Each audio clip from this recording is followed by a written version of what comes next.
Well, the first impression is that DORO is in a great shape, and we have 19 brand new songs that confirms that DORO is the perfect metal queen.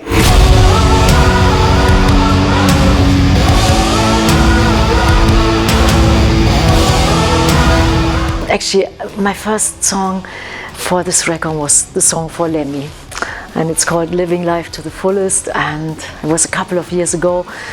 I was in the airplane and I actually went to his funeral, and Lemmy and me, we were the best friends, and I would definitely say he was my best friend in the music world.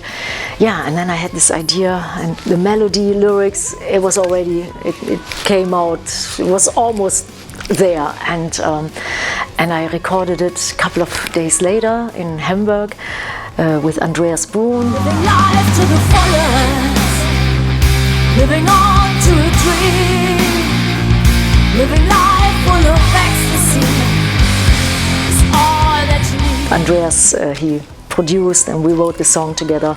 My last duet with Lemmy, it still hurts on Raise Your Fist. So I knew I was in good hands, yeah. And then we started this record actually with this song.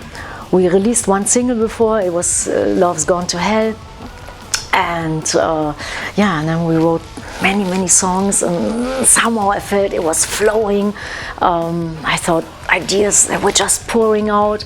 We were touring and doing festivals, and then immediately recording, and we recorded all over the world. In Hamburg and in Solingen, I found a new studio which is great. It's called Rock City Studio, and it's really old school, and you go in and you feel home. And then we recorded in New Jersey with my friend Mike Goldberg. There was actually a fast song, and he just won a Grammy for the best record. So, you know, he was in good spirits, and I wanted to record a powerful but very positive record, and now it's 2 records. We had so many songs, and actually I thought they were all like on high level, high quality.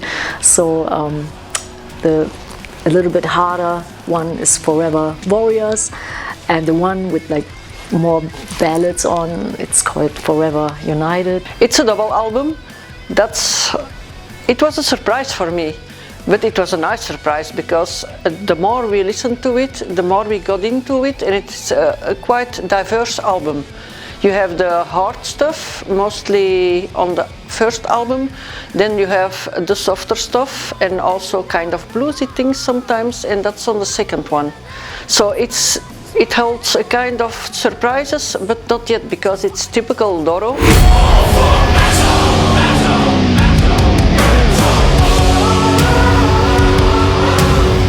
One of my favorite songs is the first single, All for Metal, and my dear friend David did this awesome video I love so much, and so many musicians and friends are, you know, singing along, like, you know, Sabaton, Johan Heck of Amon Amarth, Mille, which was so great and funny. Our, you know, die-hard fans, Bob Daisley, you can see that was the last time that I've seen him. It was recorded in Wacken a year ago, and Bob Daisley and me, we were close friends because we did the biggest tour in America in 1988 together. It was Megadeth, Warlock and Sanctuary, and ever since we had this, you know, amazing friendship going. So I'm so glad that Bob is in this video, and yeah, and tons of great, awesome people. So this is yeah, a feel-good single. I think it will be probably an anthem which we will play from now on, every concert, every festival,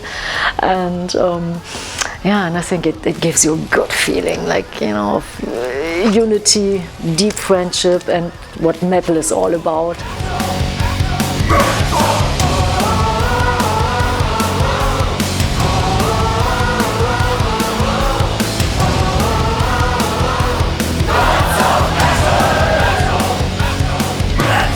Yeah, and then there are a couple of special songs, one duet which I love so much with Johan Heck from Amon Amarth.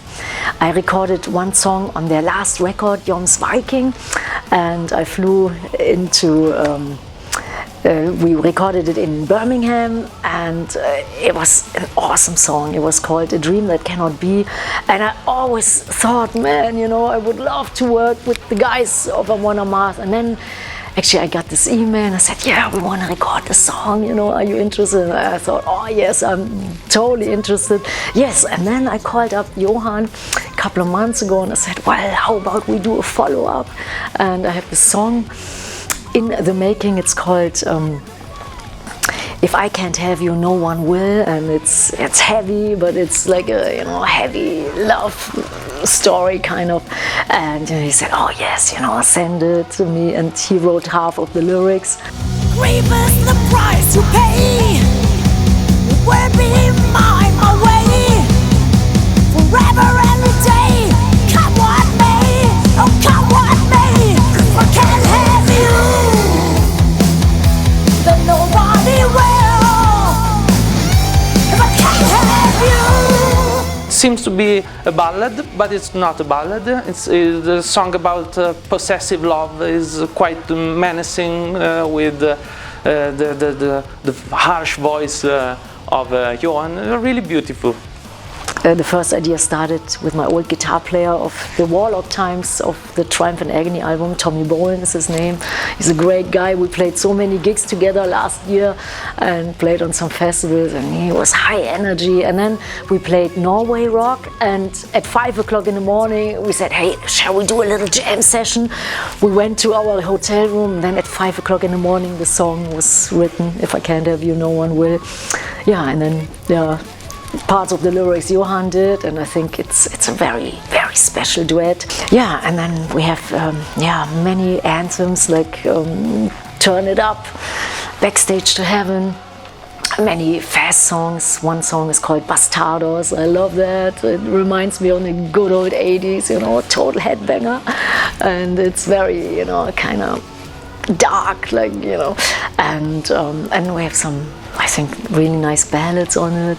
One song is called It Cuts So Deep, which is I think a beautiful ballad. It's a heartbreaking ballad, but you know, I guess that's what a ballad is all about.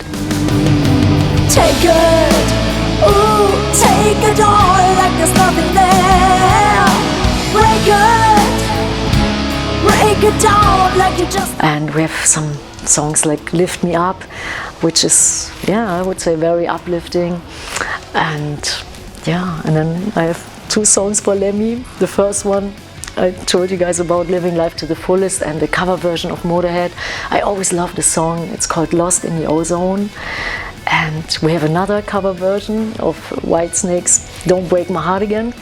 And it has a special meaning to me because Whitesnake 1980 was my first rock concert, and I was blown away. Man, David Coverdale was a god. He was such a great singer and frontman, and it was this great lineup, and I always loved the song.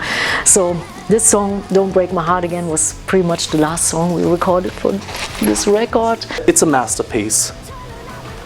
That's my first impression.